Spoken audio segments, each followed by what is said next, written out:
Hello everyone, welcome to learning with fun. I am Neetu Rani. आज हम करेंगे हमारी हिंदी की पाठ्य पुस्तक वसंत भाग 3 जो कक्षा 8 के लिए है और इसमें हमारा अध्याय है 6 जिसका नाम है भगवान के डाकिए, जो रामधारी सिंह दिनकर द्वारा लिखी गई एक बहुत ही छोटी सी प्यारी सी कविता है। इस कविता के माध्यम से कवि क्या कहना चाहते हैं? इस कविता के माध्यम से कवि प्रकृति को माध्यम बनाकर मनुष्य को संदेश देना चाहते हैं कि हमें किसी भी तरह का भेदभाव नहीं करना चाहिए। मानवता और प्रेम की भावना को हमें बढ़ावा देना चाहिए और ये जो कविता लिखी गई है इसी भाव को लेकर ये कविता लिखी गई है। ठीक है, तो बढ़ते हैं, एक बार हम रामधारी सिंह दिनकर का जीवन परिचय जान लेते हैं। देखिएगा, रामधारी सिंह दिनकर ये है रामधारी सिंह दिनकर। रामधारी सिंह दिनकर का जन्म बिहार के मुंगेर जिले में सिमरिया गांव में 30 सितंबर सन 1908 ईस्वी में हुआ था। इनके पिता का नाम रवि सिंह एवं माता का नाम मनरूप देवी था। अनेक वर्षों तक ये राज्यसभा के मनोनीत सदस्य रहे। 24 अप्रैल सन 1974 को इनका देहांत हो गया।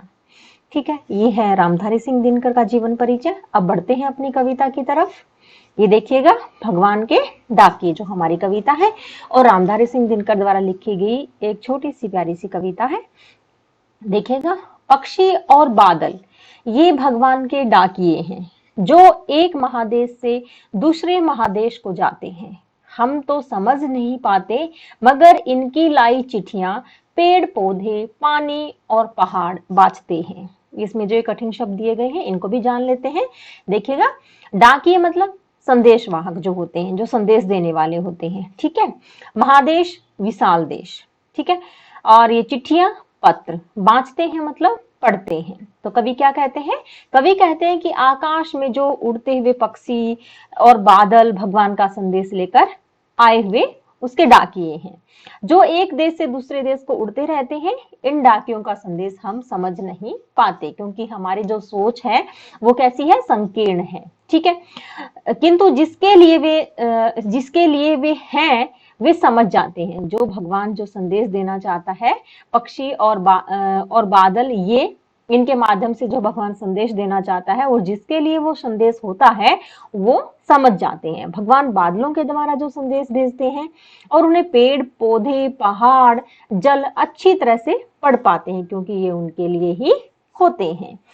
एक बार फिर से देखिएगा, पक्षी और बादल ये भगवान के डाकिए हैं। पक्षी और बादल क्या है? ये भगवान के मतलब संदेश वाहक हैं, मतलब एक संदेश को एक जगह से दूसरी जगह पर भेजने वाले हैं जो एक महादेश से दूसरे महादेश को जाते हैं। हम तो समझ नहीं पाते मगर उनकी लाई चिट्ठियां पेड़ पौधे पानी और पहाड़ बाँचते हैं। यहाँ पे क्या कहा गया है कि जो पक्षी होते हैं, जो बादल होते हैं, वो एक देश से दूसरे देश को अपना संदेश भेजते हैं। ठीक है, हम तो समझ नहीं पाते उस संदेश को जो भगवान ने इनके माध्यम से जो संदेश भेजा है हमें, हम तो उनको समझ नहीं पाते मगर उनकी लाई चिट्ठियां, परंतु जो उनके संदेश हैं वो कौन समझ जाते हैं? पेड़ पौधे पानी और पहाड़ उनके संदेश को समझ जाते हैं। तो यहाँ पे प्रकृति को माध्यम बनाकर रामधारी सिंह दिनकर जी ने बहुत ही सुंदर तरीके से इसका वर्णन किया है। ठीक है, आगे देखिएगा, दूसरा काव्यांश देखिएगा हमारा। हम तो केवल यह आकत हैं कि एक देश की धरती दूसरे देश को सुगंध भेजती है और वह सौरभ हवा में तैरते हुए पक्षियों की पांखों पर गिरता है और एक देश का भाप दूसरे देश में पानी बनकर गिरता है। इसमें क्या है? इसमें कठिन शब्दों के अर्थ देख लेते हैं। केवल मतलब सिर्फ, आकत मतलब अनुमान लगाना, धरती मतलब पृथ्वी, सुगंध खुशबू, सौरभ मतलब खुशबू, पांखों पंख, तिरता है मतलब तैरता है, भाप मतलब वाष्प। ठीक है, इसमें कवि क्या कहना चाहते हैं? इसमें भी कवि प्रकृति को माध्यम बनाना चाहते हैं और क्या कहना चाहते हैं? कवि कहते हैं कि हम मनुष्य देश को उसकी सीमाओं से जानते हैं। हम तो केवल यह आंकते हैं कि एक देश की धरती दूसरे देश को सुगंध भेजती है। कवि कहते हैं कि हम जो मनुष्य हैं वो देश को उसकी सीमाओं से जानते हैं। ठीक है, किंतु प्रकृति किसी सीमा को नहीं जानती, परंतु प्रकृति किसी प्रकार का भेदभाव नहीं करती, किसी देश को किसी की उसकी सीमा से नहीं जानती। वह अपना वरदान सबको देती है। वो जो अपना वरदान देती है वो सबको देती है, एक समान देती है। ठीक है।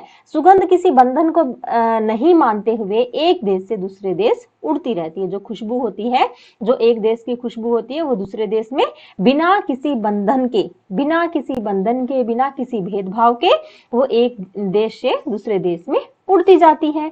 आगे देखिएगा, और वह सौरभ हवा में तैरते हुए पक्षियों की पांखों पर तैरता है और एक देश का भाप दूसरे देश में पानी बनकर गिरता है। इसमें क्या कहते हैं कवि कि वही महक पक्षियों के पांखों पर बैठकर, जो पक्षी होते हैं उनकी पांखों पर जब कोई महक उठ रही होती है और वहां से जो पक्षी उड़ते हुए जाते हैं तो वो महक उन पक्षियों के पांखों पर सवार हो जाती है, उन पक्षियों के पांखों पर बैठ जाती है। ठीक है, इधर से उधर उड़ती रहती है, वो सुगंध है वो इधर से उधर उड़ती रहती है। और एक देश से उठी हुई भाप, भाप मतलब वाष्प, ठीक है, दूसरे देश में वर्षा बनकर बरसती रहती है। ठीक है, तो इसमें क्या कहते हैं कवि, इसमें कवि कहते हैं कि मनुष्य को कभी भी मतलब अपनी भावनाओं को संकीर्ण नहीं करना चाहिए, हमें किसी में भेदभाव नहीं करना चाहिए, मनुष्य को मानवता से हमेशा प्रेम करना चाहिए।